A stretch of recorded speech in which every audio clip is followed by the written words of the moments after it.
Good morning and नमस्कार दोस्तों, स्वागत है आप सभी का एक बार फिर से आपके अपने YouTube channel GK search engine पर। आज है 5 मार्च और 5 मार्च से रिलेटेड राजस्थान करंट अफेयर्स के जितने भी इंपॉर्टेंट क्वेश्चन हैं सभी हम इस वीडियो में डिस्कस करने वाले हैं। तो पूरा वीडियो बहुत ध्यान से देखें और वीडियो के एंड में मैं आपसे क्वेश्चन पूछूंगा जिसका आंसर आपको कमेंट बॉक्स में देना है। कल के वीडियो में मैंने आपसे क्वेश्चन पूछा था जो था राजस्थान के डॉक्टर विश्वास मेहता को केरल का नया मुख्य सूचना आयुक्त बनाया गया है, तो इनका संबंध किस जिले से है। तो इसका सही आंसर आपको कमेंट बॉक्स में देना था। तो राजस्थान के डॉक्टर विश्वास मेहता का संबंध है वो डूंगरपुर से है। सी ऑप्शन इसका बिल्कुल सही था। जिन दोस्तों ने सी ऑप्शन कमेंट बॉक्स में सही जवाब दिया उनको हार्दिक शुभकामनाएं। ये जो आपको फोटो में दिखाई दे रहे हैं यही है डॉक्टर विश्वास मेहता और ये केरल के नए मुख्य सूचना आयुक्त बने हैं। 2 मार्च को इनको शपथ दिलवाई गई थी जो केरल के राज्यपाल है आरिफ मोहम्मद खान के द्वारा। डॉक्टर विश्वास मेहता का संबंध है वो राजस्थान के उदयपुर संभाग के डूंगरपुर जिले से है और इन्हें आपको बता दें कि ये मुख्य सचिव के पद से हाल ही में सेवानिवृत्त हुए हैं और ये 1986 बैच के आईएएस अधिकारी है डॉक्टर विश्वास मेहता, जो 3 वर्षों तक केरल के मुख्य सूचना आयुक्त के पद पर कार्यरत रहेंगे। चलिए स्टार्ट करते हैं आज के करंट अफेयर्स। पहला क्वेश्चन है, हाल ही में किस राज्य सरकार द्वारा ऑनलाइन सट्टेबाजी को पूरी तरह से बैन करने के लिए पब्लिक गैम्बलिंग विधेयक 2021 लाया जाएगा। तो आपको बता दें कि राजस्थान सरकार की ओर से पब्लिक गैम्बलिंग विधेयक 2021 लाया जाएगा। बी ऑप्शन इसका बिल्कुल सही है।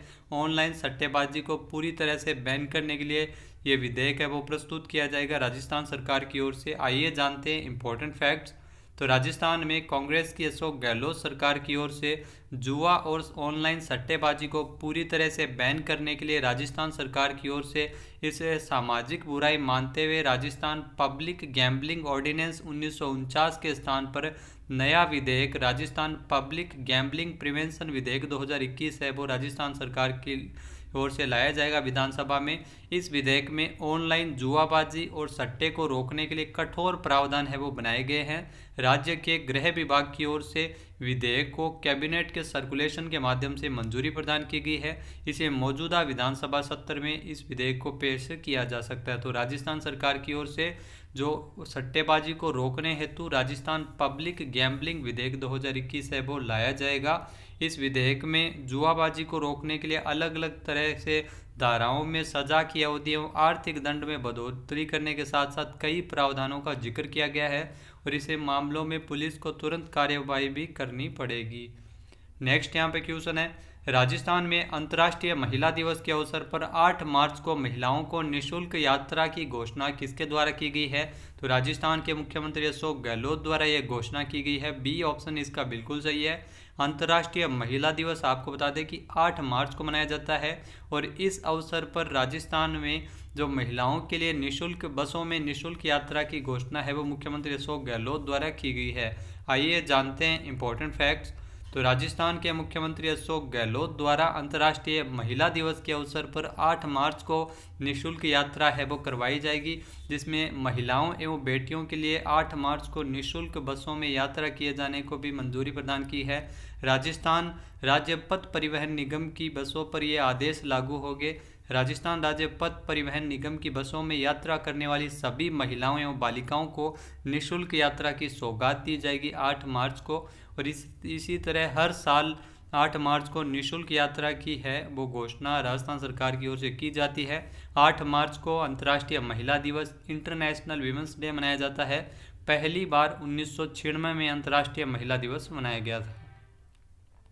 नेक्स्ट यहाँ पे क्वेश्चन है, हाल ही में राजस्थान के किस शहर में लंदन और रोम की तर्ज पर लूप सिस्टम लागू किया जाएगा।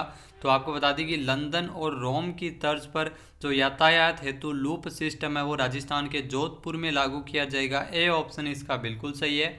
आइए जानते हैं इंपॉर्टेंट फैक्ट्स।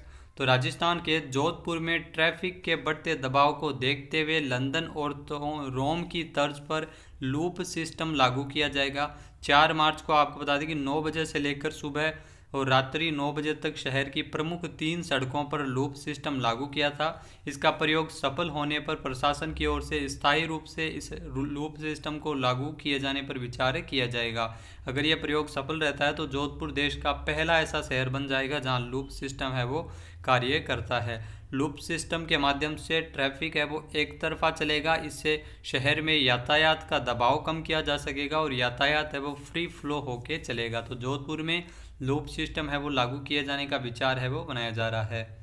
नेक्स्ट यहाँ पे क्वेश्चन है, राजस्थान में पर्यटन एवं कला संस्कृति को प्रोत्साहन देने हेतु पर्यटन विकास कोष के लिए कितने करोड़ रुपए का प्रावधान किया गया है?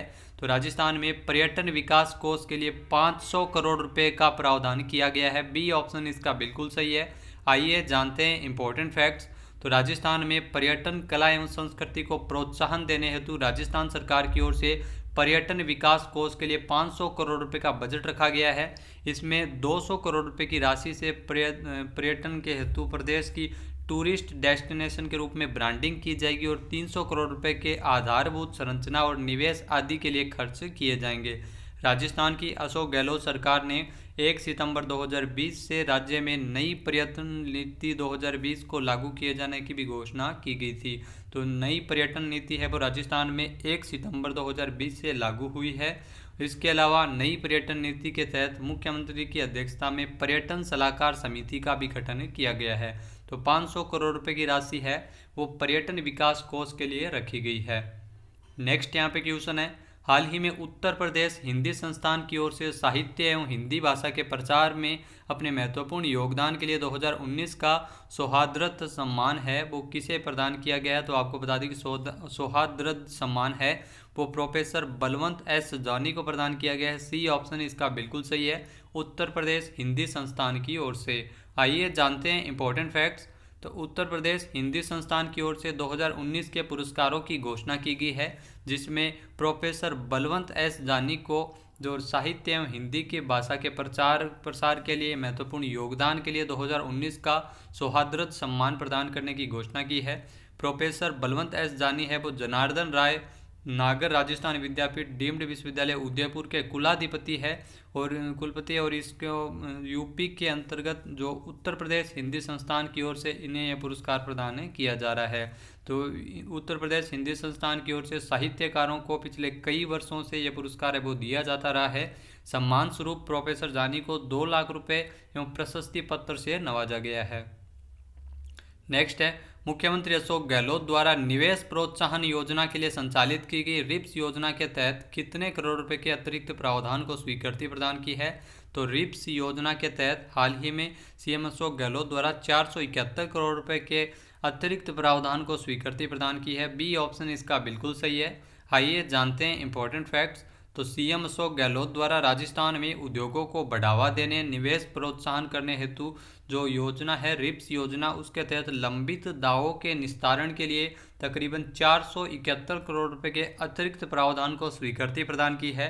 मुख्यमंत्री अशोक गहलोत के इस निर्णय से उद्यमियों को निवेश प्रोत्साहन के तहत मिलने वाली राहतों का लाभ मिल सकेगा। नेक्स्ट यहाँ पे क्वेश्चन है, हाल ही में किस राज्य में स्वच्छ भारत मिशन ग्रामीण के क्रियान्वयन के लिए पंजीकृत सोसाइटी के गठन किए जाने को मंजूरी प्रदान की है? तो हाल ही में राजस्थान में पंजीकृत सोसाइटी का गठन किया गया है स्वच्छ भारत मिशन ग्रामीण के लिए। सी ऑप्शन इसका बिल्कुल सही है। आइए जानते हैं इंपॉर्टेंट फैक्ट्स। तो राजस्थान में स्वच्छ भारत मिशन ग्रामीण योजना के क्रियान्वयन के लिए पंजीकृत सोसाइटी के गठन किए जाने की मंजूरी है वो राजस्थान सरकार की ओर से प्रदान की गई है। स्वच्छ भारत मिशन ग्रामीण के क्रियान्वयन के लिए राजस्थान राज्य स्वच्छ भारत मिशन ग्रामीण सोसाइटी का गठन किया जाएगा। इससे जो स्वच्छ भारत मिशन ग्रामीण के दूसरे चरण के क्रियान्वयन के विभिन्न विभागों के बीच समन्वय रहेगा, अभिसरण स्थापित करने में सहयोग मिलेगा। बात की जाए स्वच्छ भारत मिशन की, तो स्वच्छ भारत मिशन है वो 2 अक्टूबर 2014 को भारत सरकार की ओर से इसकी शुरुआत है वो की गई थी। नेक्स्ट यहाँ पे क्वेश्चन है, हाल ही में राजस्थान के किस जिले में उड़ान तारा नामक अनोखा किशोर स्वास्थ्य कार्यक्रम शुरू किया गया था? तो राजस्थान के धौलपुर में उड़ान तारा नामक एक किशोर स्वास्थ्य कार्यक्रम है वो चलाया गया था। बी ऑप्शन इसका बिल्कुल सही है। आइए जानते हैं इंपॉर्टेंट फैक्ट्स।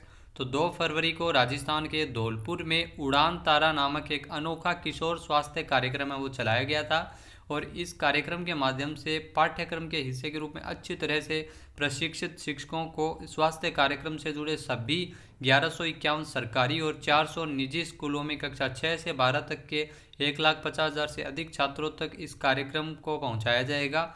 उड़ान तारा के तहत शिक्षक छात्र किशोर स्वास्थ्य संवाद की जो सामग्री है वो 5 मॉड्यूल में व्यवस्थित की गई है और इसे जो है वो साक्षरता कार्यक्रम के तहत है, इसे फैलाया जाएगा। तो किशोर स्वास्थ्य कार्यक्रम है वो शुरू किया गया है धौलपुर में उड़ान तारा नामक। नेक्स्ट यहाँ पे क्वेश्चन है, हाल ही में किसे सूचना प्रसारण मंत्रालय के अंतर्गत लोक संपर्क एवं संचार ब्यूरो के प्रधान महानिदेशक के रूप में नियुक्त किया गया है। तो हाल ही में जो सूचना एवं प्रसारण मंत्रालय के अंतर्गत आने वाले लोक संपर्क एवं संचार ब्यूरो का प्रधान महानिदेशक बनाया गया है सत्येंद्र प्रकाश को। ए ऑप्शन इसका बिल्कुल सही है। आइए जानते हैं इंपॉर्टेंट फैक्ट्स। तो भारतीय सूचना सेवा के 1988 बैच के अधिकारी है सत्येंद्र प्रकाश और इन्हें 1 मार्च को सूचना एवं प्रसारण मंत्रालय के अंतर्गत ही लोक संपर्क एवं संचार ब्यूरो का प्रधान महानिदेशक बनाया गया है। इन्होंने पदभार ग्रहण किया है। इससे पहले ये प्रधान महानिदेशक का जो पद है वो भारतीय सूचना सेवा का वरिष्ठतम पद होता है। इससे पहले ये BOC यानी लोक संपर्क और संचार ब्यूरो के जो महानिदेशक के रूप में कार्य कर चुके हैं और अब इन्हें प्रधान महानिदेशक बनाया गया है। ये पूर्वांचल क्षेत्र से आने वाले पहले ऐसे अधिकारी है जो इसके प्रधान महानिदेशक बने हैं भारतीय सूचना सेवा के अंतर्गत। नेक्स्ट है, हाल ही में केंद्र सरकार द्वारा जारी ईज ऑफ लिविंग इंडेक्स 2020 में कौन सा शहर शीर्ष स्थान पर रहा है। तो इम्पोर्टेंट क्वेश्चन है आपके लिए। केंद्र सरकार की ओर से हाल ही में ईज ऑफ लिविंग इंडेक्स 2020 जारी किया गया जिसमें बेंगलुरु है वो प्रथम स्थान पर रहा है। ए ऑप्शन इसका बिल्कुल सही है। आइए जानते हैं इंपॉर्टेंट फैक्ट्स। तो भारत सरकार की ओर से हाल ही में आपको बता दें कि जो 4 मार्च को ईज ऑफ लिविंग इंडेक्स 2020 जारी किया गया है, इस लिस्ट में कर्नाटक की राजधानी जो बेंगलुरु है वो टॉप पर रही है। बेंगलुरु को 10 लाख से अधिक आबादी वाले शहरों में रहने के लिए देश का सबसे अच्छा शहर माना है। इसके बाद दूसरे स्थान पर पुणे रहा है और तीसरे स्थान पर अहमदाबाद रहा है। तो टॉप 3 आपको याद में जरूर ध्यान में रखने हैं। 10 लाख से अधिक आबादी वाले शहरों में ईज ऑफ लिविंग इंडेक्स 2020 के अंतर्गत बेंगलुरु प्रथम स्थान पर, पुणे दूसरे स्थान पर और अहमदाबाद तीसरे स्थान पर रहा है। 10 लाख से कम आबादी वाले शहरों में हिमाचल की जो राजधानी है शिमला, उसे सबसे अच्छा शहर है वो मनाया गया है रहने के हिसाब से। इंडेक्स में कुल 111 शहरों को शामिल किया गया भारत के, जिसमें इस रैंकिंग को जो आवास एवं शहरी मामलों के मंत्री हरदीप सिंह पुरी की ओर से जारी किया गया है। ईज ऑफ लिविंग इंडेक्स में शहरों की रैंकिंग जीवन की गुणवत्ता और शहरी विकास के लिए विभिन्न पहलुओं पर आधारित तय की गई मापदंडों के आधार पर यह रैंकिंग जारी की जाती है। अब बात कर लेते हैं आज के हमारे क्विज की। तो आज का हमारा क्विज है, हाल ही में किस राज्य सरकार द्वारा नेहरू बाल संरक्षण पुरस्कार दिए जाने का निर्णय लिया गया है। एक बार फिर से सुनिएगा, किस राज्य सरकार की ओर से नेहरू बाल संरक्षण पुरस्कार दिए जाने का निर्णय लिया गया है। इसका सही आंसर आपको कमेंट बॉक्स में देना है। और अगर ये वीडियो आपको पसंद आए तो इसे लाइक और शेयर जरूर करें। साथ ही साथ हमारे चैनल को भी जरूर सब्सक्राइब करें। इस वीडियो की PDF फाइल आप सबसे पहले टेलीग्राम ग्रुप से डाउनलोड कर सकते हैं। तो अभी टेलीग्राम ग्रुप ज्वाइन कीजिए, उसका जो लिंक है वो वीडियो के डिस्क्रिप्शन में दिया हुआ है। और इसके अलावा आप बाद में जो PDF फाइल है वो डिस्क्रिप्शन बॉक्स से भी डाउनलोड कर सकते हैं। वीडियो को ज़्यादा से ज़्यादा शेयर करें, लाइक करें। वीडियो देखने के लिए धन्यवाद। जय हिंद, जय भारत, जय राजस्थान।